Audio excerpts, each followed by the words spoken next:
Alright guys, that was the sound test for the RAMA U80-A. This is a beautiful board and I want to go over a few things with you guys, being the build process of this board, as well as the sound test and my thoughts on it, and some general thoughts that I had about the entire process. So let's get started.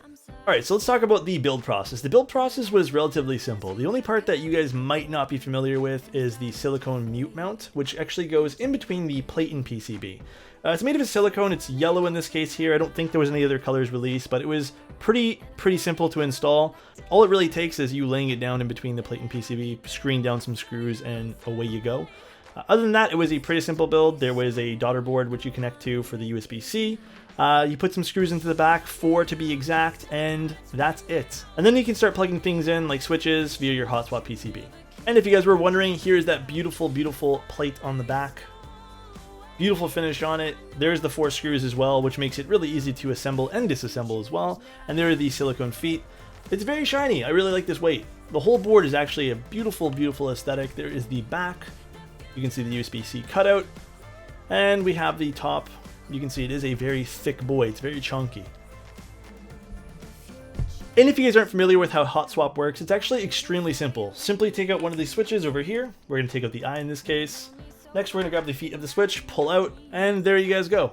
And if you guys want to replace it with a different switch, all you really have to do is make sure that the pins are aligned correctly. Place it down. What I like to do is give it a little wobble once it's in, and push down. Do it evenly. If by some chance that you have a pin bend, you will most likely hear a crunch. Don't be afraid to pull it back out, straighten up the pin, and put it back in. Another way to test it is if the key does not register. Getting into the sound profile of this board, I think it's awesome.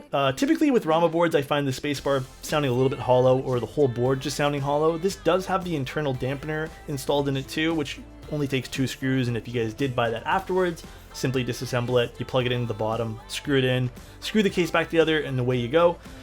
It is honestly a fantastic addition to the RAMA collection. I think it sounds a lot better than the M65A as well as the M60A, and I cannot wait for the M65B with the same type of mute mount technology kind of put inside too.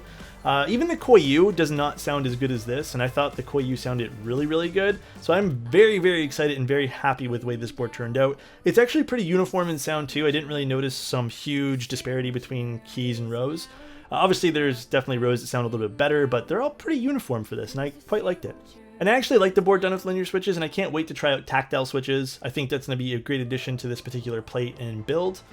Other than that, guys, it was a really fun build, and I really enjoy it. We'll give you guys some close-ups of the board here, too.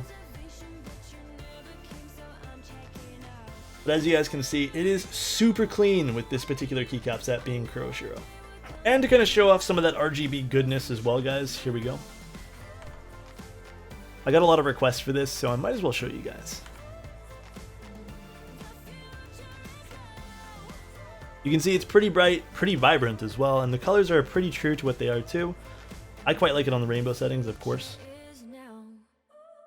And there you guys have it. If you guys do pick up a RAMA U80-A, let me know in the comments, or if you guys have some different switches that you guys want for me to try in this particular board, leave a comment down below, and see you guys later.